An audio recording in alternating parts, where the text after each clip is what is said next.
Selamat pagi anak-anak, hari ini Ibu akan menjelaskan tentang perbandingan trigonometri di berbagai kuadran. Jadi kuadran itu sudut di dalam suatu lingkaran yang memiliki rentangan 0 derajat sampai 360 derajat. Atau simpelnya, besar sudut dalam suatu lingkaran itu adalah 360 derajat. Kemudian sudut tersebut dibagi menjadi 4 kuadran. Jadi kita bagi 360 derajat dibagi 4 sehingga masing-masing kuadran akan memiliki rentang sebesar 90 derajat. Oke, ini gambarnya. Di sini adalah kuadran 1. Rentangannya dari 0 sampai 90 derajat. Kemudian kuadran 2 dari 90 derajat sampai 180 derajat. Kemudian kuadran 3 dari 180 derajat sampai 270 derajat. Kemudian kuadran 4 dari 270 derajat sampai 360 derajat.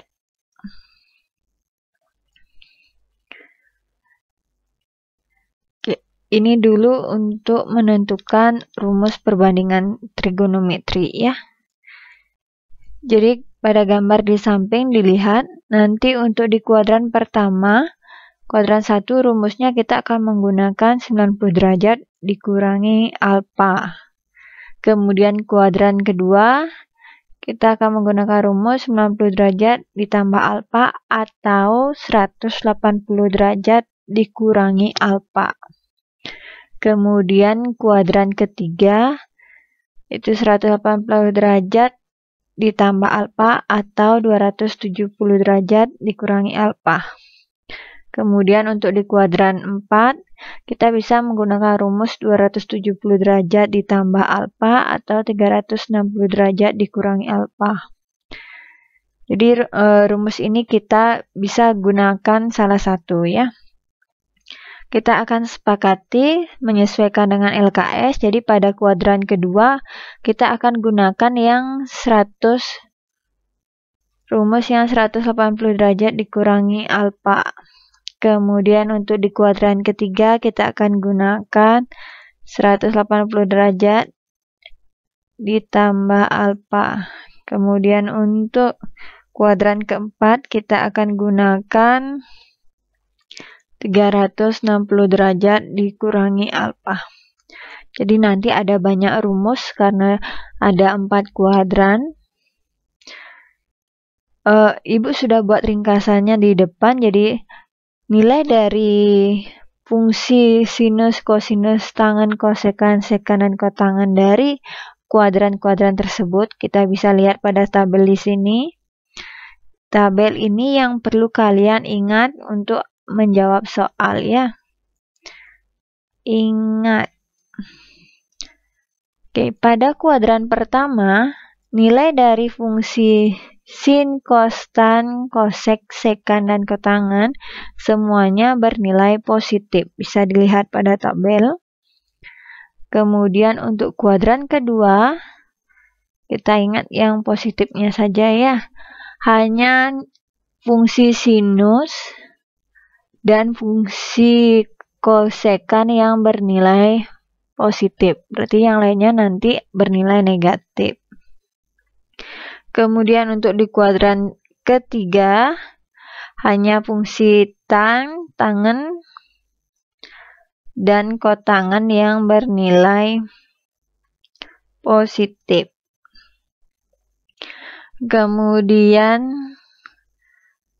pada kuadran keempat hanya cos dan kosekan yang bernilai positif ya. Ini tabel ini yang perlu diingat untuk menjawab soal. Kemudian Ibu akan jelaskan dari mana dapat rumus rumus-rumus dari perbandingan trigonometri ini. Oke, rumus perbandingan trigonometri untuk di berbagai kuadran. Perbandingan trigonometri untuk alfa dengan sudut 90 derajat dikurangi alfa. Berarti ini dia kuadran pertama ya. Ini untuk rumus di kuadran pertama.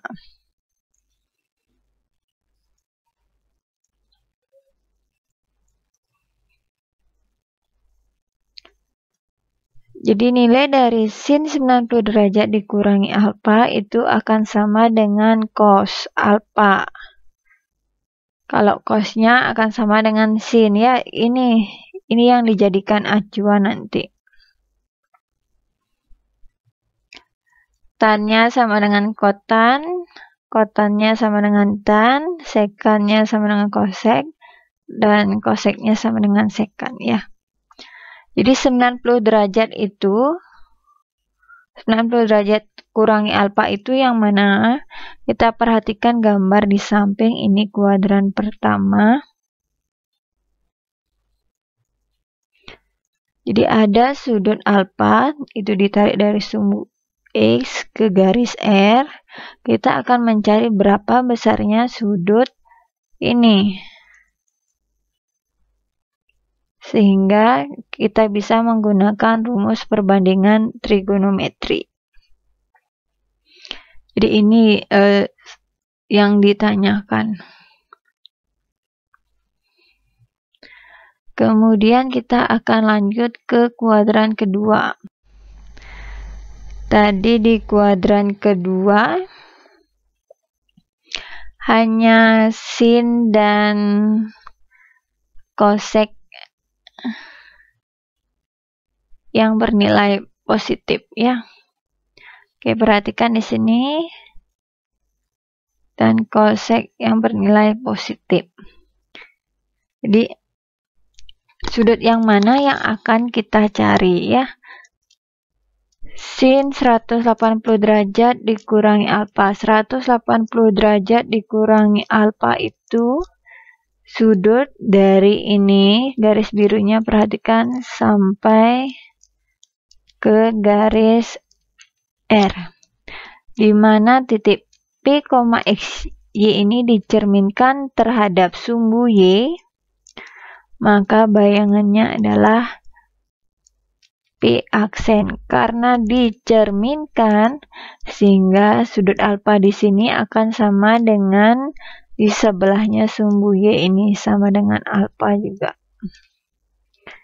Jadi untuk mencari besar sudut yang warna garis biru yang Ibu tebalkan dengan merah ini akan sama dengan 180 derajat dikurangi alfa. Ya, kenapa bisa 180 derajat? Ini perhatikan garis lurus di sini. Jadi kuadran kedua itu sampai dari 90 sampai 180 derajat. Jadi ini artinya sudut dalam garis lurus itu besarnya adalah 180 derajat. Jadi untuk mencari ini kita akan kurangkan 180 derajat dikurangi alfa. Itu untuk ini yang kuadran kedua.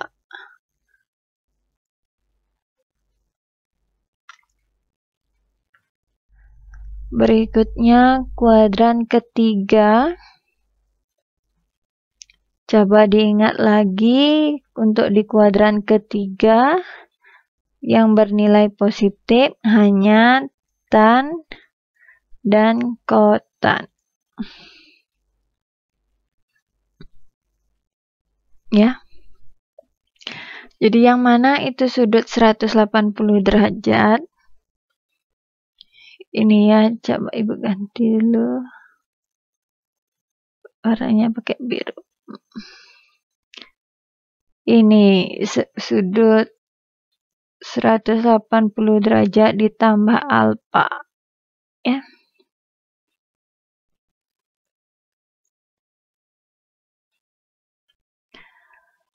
Oke, Bu, kenapa mungkin ada pertanyaan, Bu, kenapa di kuadran ketiga kita pakai 180 derajat ditambah alfa?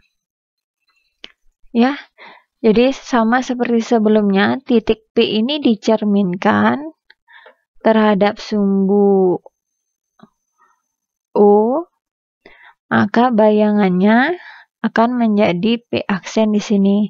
Ini artinya sudut alfa pada kuadran pertama sama besarnya dengan sudut alfa di kuadran ketiga ini. Sehingga untuk mencari besar sudut yang berwarna biru, kita akan buat 180 derajat ditambah sisanya ini. Karena sampai di garis hitam itu besar sudutnya adalah 180 derajat. Oke.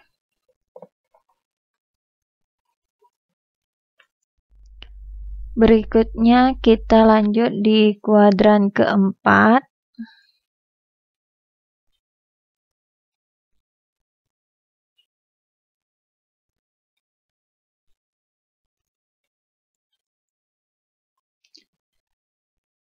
Jadi kita ingat kembali kalau di kuadran keempat yang bernilai positif hanya cos dan sekant. Ya, yang mana itu sudut di kuadran keempat. Ini ya, dari sini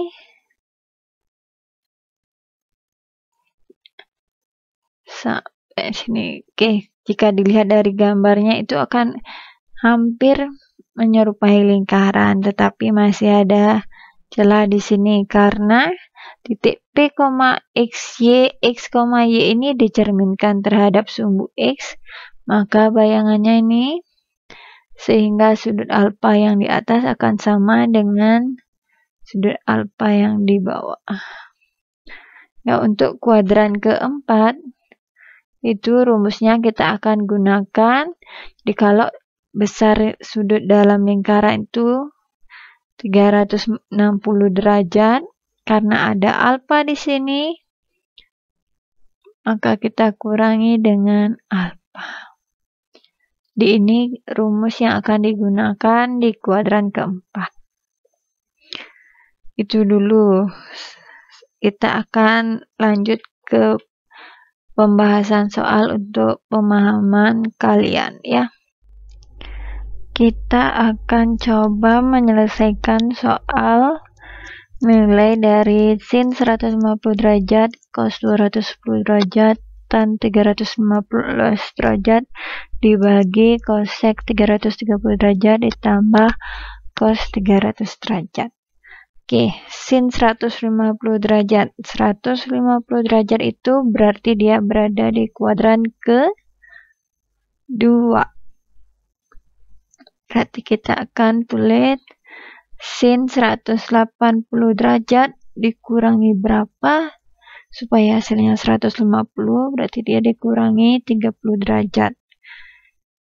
Di kuadran kedua nilai sin itu bernilai positif, berarti kita langsung tulis sin 30 derajat. Yang berikutnya cos 210 derajat. 210 derajat itu berada di kuadran ke-3. Cos pada kuadran ketiga dia bernilai negatif. Di cos 210 derajat sama dengan cos 180 derajat ditambah berapa supaya hasilnya 210? Tadi ditambah 30 derajat. Akan sama dengan negatif cos 30 derajat. Yang berikutnya tan 315. 315 berada di kuadran ke-4. Oke, kita tulis tan 315 akan sama dengan tan 360 derajat dikurangi 45 derajat. Di mana dapat 45 derajat, Bu? Itu didapat peroleh dari 360 derajat dikurangi 315 akan sama dengan nilai tan di kuadran keempat bernilai negatif tan 45 derajat. Berikutnya kosek 330 derajat. Masih di kuadran keempat, sehingga kita peroleh kosek 30 derajat. Ya. Kemudian cos 300 derajat kan kita sama dengan cos 360 derajat dikurangi 60 derajat. Oke. Jadi nilai ini kita akan cari nilai dari fungsi ini ya. Sin cos tan. Ini kita gunakan bantuan tabel trigonometri untuk sudut-sudut istimewa. Oke, sin 30 derajat. Kita lihat tabelnya.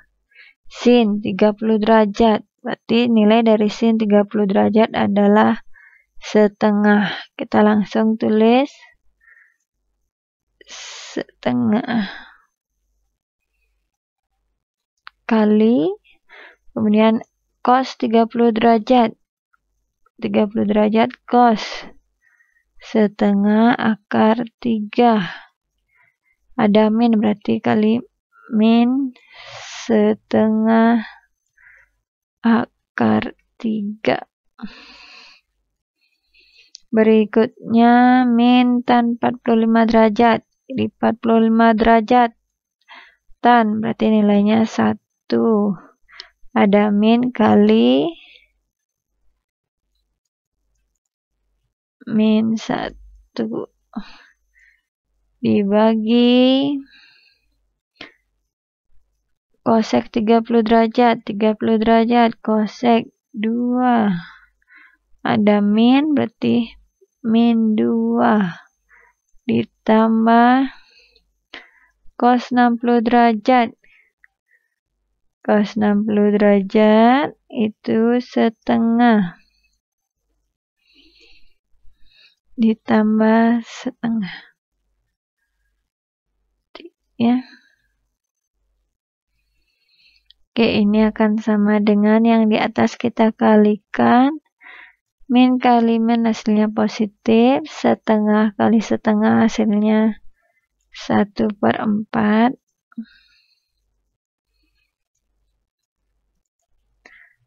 Akar 3 per min 2 ditambah setengah. Kita samakan penyebut.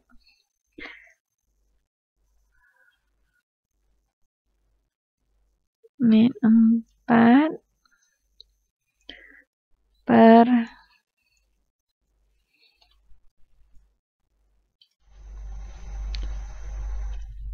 per 2 ditambah setengah sama dengan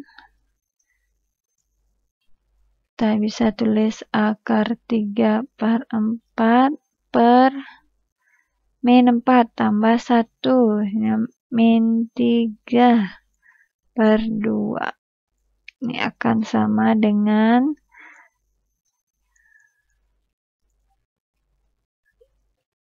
baginya berubah jadi kali, penyebutnya dibalik, berarti 2 per negatif 3. Oke, kita bisa bagi nih. Hasilnya akar 3 per 2 kali min 3 min 6 atau min 1/6 akar 3. Selesai. Oke. Kuncinya menyelesaikan soal ini, kalian harus tahu dia berada di kuadran berapa. Ingat rumus kuadrannya diingat. Kemudian kalian juga harus ingat tabel nilai sudut istimewa. Baru kalian bisa menyelesaikan soal tersebut. Baik, sekian dulu penjelasan Ibu tentang perbandingan trigonometri di berbagai kuadran. Jika ada pertanyaan, silakan hubungi Ibu. Terima kasih.